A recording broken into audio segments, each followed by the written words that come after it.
We failed. About 2 months ago. Purchasing the white FD RX7 taught me to respect tuner car survivors. Up to that point, I always believed that fun cars are fun cars because of how they drive and thus should be driven and not parked. But once I got into the car that had been cared for by one single family since 4 years before I existed as like a cell, I started to have a clash between my own sort of anemoia and my beliefs as a car enthusiast. And when I turned off that dirt road in Arizona into Randy's driveway, I was parking there to get into a car that I was purchasing to tear down for a Veilside build.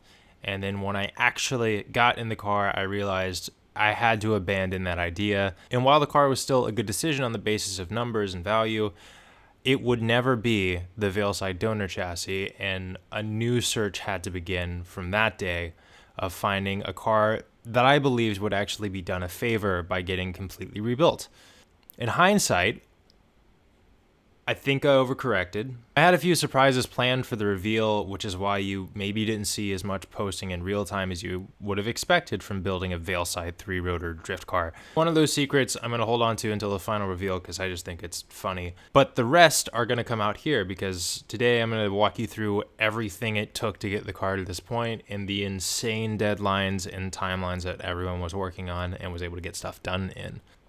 So let's get started. The first date that I could find of this actual project beginning is January 18th of 2022.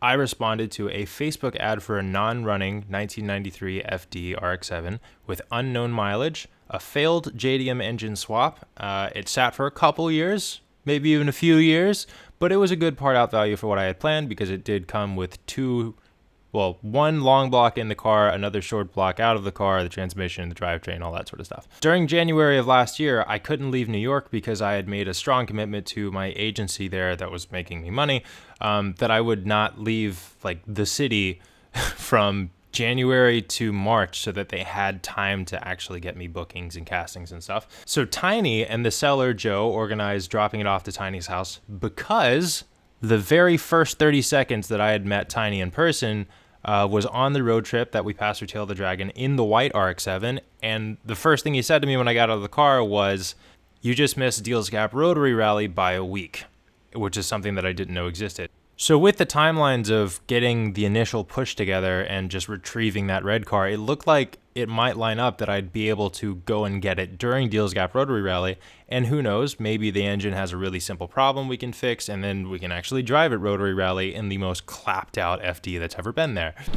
All right, I'm interrupting this for a second to let you know that I have relaunched the Patreon because after an entire year of having it and not knowing what to do with the perks, I realized that best thing I can probably offer is rides in the Veilside. So if you want to buy yourself a ticket to ride in the passenger seat of the Veilside when it goes on tour later this year, go to the Patreon, check all the tiers, see which one will let you do that. Outside of that, there are smaller tiers where you can still get access to all of my drift event schedules ahead of time so that you'll know where me and the crew will be and can come and hang out with us if you want. Also, look at this guy.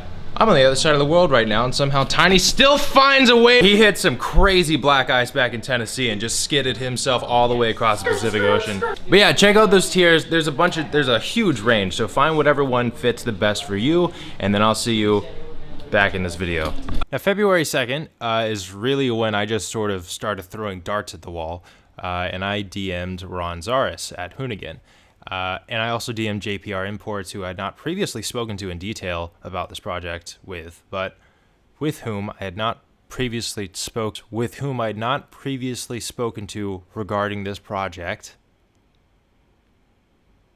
yet. Jim at JPR walked me through what I would kind of need to wrap my head around in terms of budget, but also if I'm sourcing a lot of these parts to expedite the process so that he doesn't have to take time out of all of his other builds to do the same, what I would need to start looking for. And I DM'd Ron to find out if I built this Veilside with this 3-rotor and it was a drift car and it did work, if he was reasonably confident that he or the team would want to have it on this versus that. March 14th, after laying out a loose build sheet to wrap my head around what I need, JPR begins the process of sourcing a final generation or Series D 20B REW, aka the 3-rotor.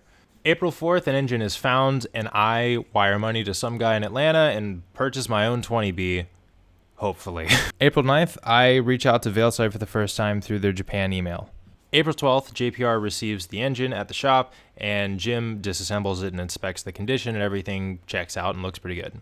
April 12th, Veilside has forwarded my email to their North American reps versus trading company, and they reply answering all the questions in my first email. On April 22nd, I go to the eBay New York Auto Parts show during the New York Auto Show. It's at Classic Car Club, which I've been at a lot of times before, and I meet Rich Rebuilds, Tavarish, Amelia Hartford, and then not because he had a booth, but just because he was there to say hi, Rob Ferretti, who said, for the love of all things spaghetti, remember to put some damn brakes on this car if I ever want to take it unsorted. April 16th, I cold DM Aaron from Lone Star Drift about applying for Drift Week 6 with the Veilside, and he sounds pretty excited about it, probably because it's one of the dumbest ideas he's ever heard, and I can't totally say that I'm in disagreement with that. April 25th, Ducky and I leave for Tail of the Dragon to get the donor car started. The logic was we will or we won't get it running, and either way it needs to come back to New York, and so we have to go get it, and either way we need to know that the car has an engine that is or isn't worth something, because that factors into the budget and how fast I can buy other parts. With Deals Gap Rotary Rally, every parts vendor in the region was going to be there at the same time. So if there was ever a time to try, it was this time. April 26th, Versus Trading Company decides they want to be a part of the project and agrees to help me get the first kit as fast as possible and navigate getting replacement parts if I need them down the road. May 1st, Ducky and I got it to start an idle, but it's not in a condition to actually drive, so we load it up on a U-Haul trailer and start towing it to JPR. May 4th, Aaron sends me the Drift Week 6 application over email, and I start working on that, and loosely, the Drift Week application is like, what car are you bringing? Show videos of you drifting, who do you know on the trip that can vouch for you not being a dickhead, and then a small essay to convince Aaron himself that you're not a dickhead. May 5th, application was sent. May 8th, I make a Facebook want to buy ad for a seat time car with a cage already in it to learn tandeming, something slow that will not break. May 16, I fly to South Carolina after seeing this picture of a car and deciding, yes, that's the one for me, and I pick up a 2002 Mustang GT as my first ever full angle, like handbrake drift car. June 2nd, Aaron responds to my application noting that he checked out my social media and couldn't find me drifting in tandems, so he asked me if I've ever tandemed before. June 2nd, I respond saying, I'll practice real hard this summer. No, I have not. June 3rd, I am accepted to Drift Week. June 5th, I DM Aaron Parker and ask if he could answer some questions about how to set an FD up right for drifting. June 7th, I purchase one of the 20B conversion kits that is required to fit a 3-rotor in the car, because obviously it's kind of a cramped engine bay with a 2-rotor. June 7th, that night, I also have a Zoom call with Aaron Parker where he gives me amazing advice about literally everything. June 21st, Ducky sends me a story posted by local Vibrant fabricator, Rally Fab, seeking to sponsor a couple of builds. I call him and tell him the goal, the timeline, what I could use help with, and we decide to team up on not just sponsoring that car as an entity, but my entire channel. So in the future, every single car that needs cool fabrication work, you're going to see more and more of Joe and Rally Fab. June 27th, on a recommendation from Joe at RallyFab, I reach out to Lido's Customs for the first time and tell them what the project is, because at this point, I have never once spoken to a body shop about putting the Veilside kit on. June 28th, my order is officially completed with Versus Trading Company for my very own Veilside Fortune Widebody RX7 kit. June 30th, RallyFab announces our partnership, and July 10th, Rotary Spirit 7's Day weekend is the first missed deadline for the car to be running. So the original plan was to have the clapped out donor car with the 3-rotor in it, and it at least having started once for 7's Day. Oh, Coy, you foolish little child. I also didn't want to bring the white car out because it was too close to 50,000 miles, so I brought the LS swapped Sacrilege 7 to see if anyone there might be interested in buying it. July 20th is the failed first practice day in a drift car at Englishtown. The shit-stang failed tech inspection miserably. 5 minutes of seat time before people realized it was like dumping gas on itself.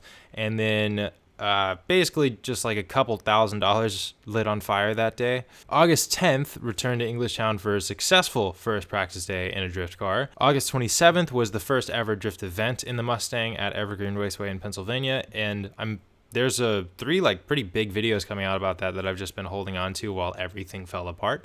But spoilers, August 28th, my very first tandems. Wow, I was really cutting this all close. August 31st, I stopped by Lido's Customs to meet Raul in person for the first time and talk about the plan for the kit.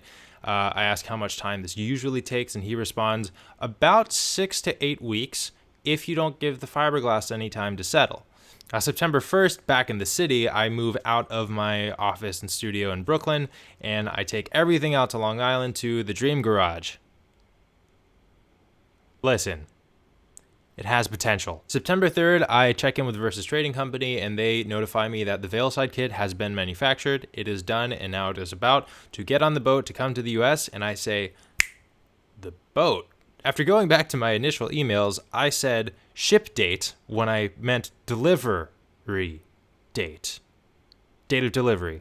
And as a result, that day cost me $2,000 because the last minute, I think they like pulled it from the final point of no return before it would have gone on a boat, and then we organized air shipping so that it could go to California, and then from California they organized ground shipping from Versus to Lido's in New York. And to Versus Trading Company, I commend you because that sounded like a logistical nightmare. September 19th, the kit is released from Customs in California, and Versus Trading Company puts it on a truck, and it starts its drive to New York. And on September 22nd, Lido's gives me the text that it has arrived, and I show up and film the unboxing that you saw. September 24th, the donor car and the front end of the Veilside kit is dropped off at Rally Fab, and Lido's Customs actually goes over with a couple of their guys. They mock up and fit the kit so that Joe can make the dimensions of the front end not to FD dimensions, but to the Veilside's dimensions, and we get a lot more room to work with cooling and all that sort of stuff. September 27th, Rally Fab completes the bolt-on front end with like paint and everything on it. September 29th, the car gets delivered to Lido's Customs. October 1st, fitment begins on the kit. October 16th, body's done. Fitment, bodywork, like filled body, like Bondo over the whole smooth, that everything. I just doesn't make any sense. 2 weeks. 2 weeks. 2 weeks. So at this point, Rally Fab has free-handed the front end of a car in 2 business days. Lido's Customs unboxed, fitted, smoothed the entire body of the car and painted it in 2 weeks. And the engine was like one of the very first things completed in the project. I'm feeling pretty good, all things considered. All things considered, also including the fact that I'm clinically insane. Because Drift Week was starting November 7th, which at this point is 22 days away. So we have 22 days to completely reassemble a car, start it, break it in, and test not only just the powertrain, but the handling characteristics of it. And at about this time, I check back in with JPR in outside of Philadelphia and get news that just like rage flips the table we were all building this puzzle on, which I'll get to. Now in 2022, I spent $121,965 on the Drift Week Veilside project. Originally, the budget all in was $100,000, and as it started to look like that wasn't going to cut it, I managed to land some jobs based on biking that kept things on track and made sure all the shops were always paid up front. And at that point, I hadn't quite run out of money yet. That was still before Drift Week, so if not money, at the time, what killed it? June 7th. I purchased one of the 20B conversion kits that we will need to put the 20B engine into the FD chassis.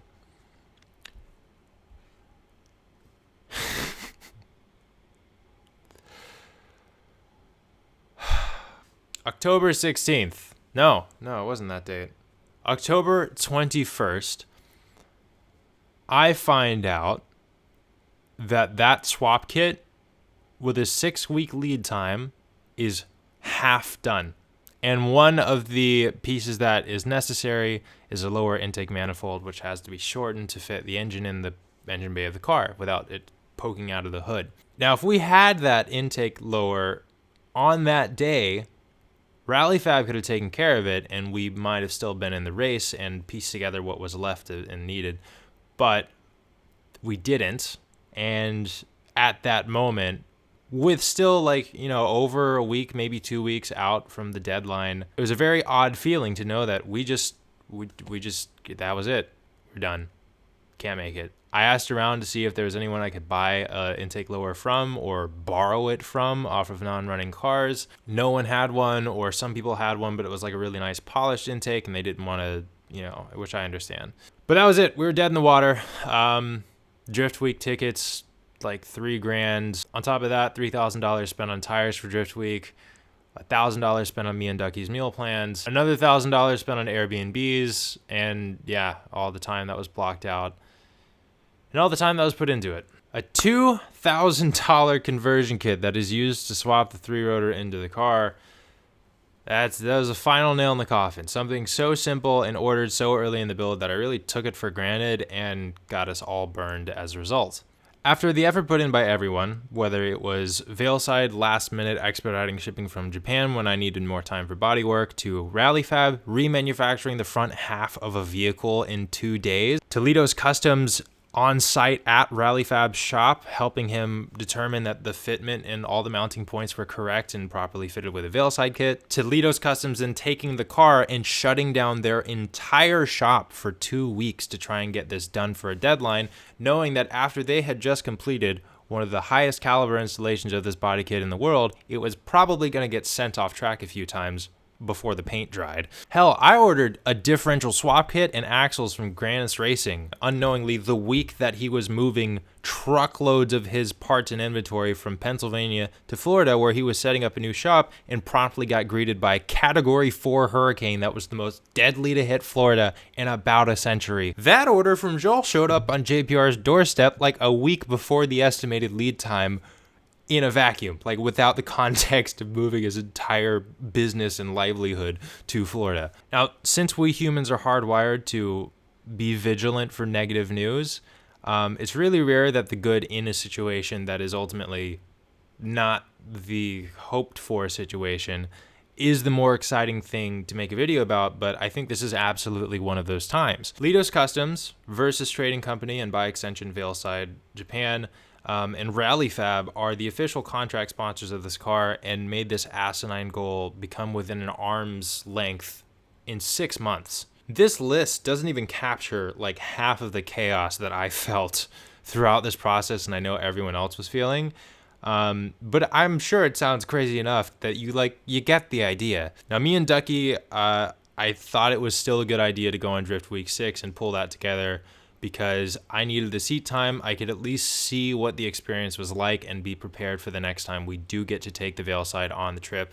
Because going on Drift Week period ended up being its own world of stress that I haven't met in quite some time. Doing that for the very first time, knowing no one else on site, and having this freshly built car that would have had 0 time to get tested, that would have been interesting. But I think all things considered, missing that deadline does not have to be a bad thing. And I've been working on plans and talking to people for the past couple months since that happened. And I think it really will be, in the end, for the better, even though it'll cost more money and take longer. But if there's one thing I know how to do, it's to take a pretty hopeless situation and turn it into a delusionally hopeful one. Oh, and fittingly enough, I got this email on New Year's Eve. So it looks like we can finally give this car a heart and turn it into something more than a $100,000 coffee table. It's okay. Everything's fine. Everything's fine.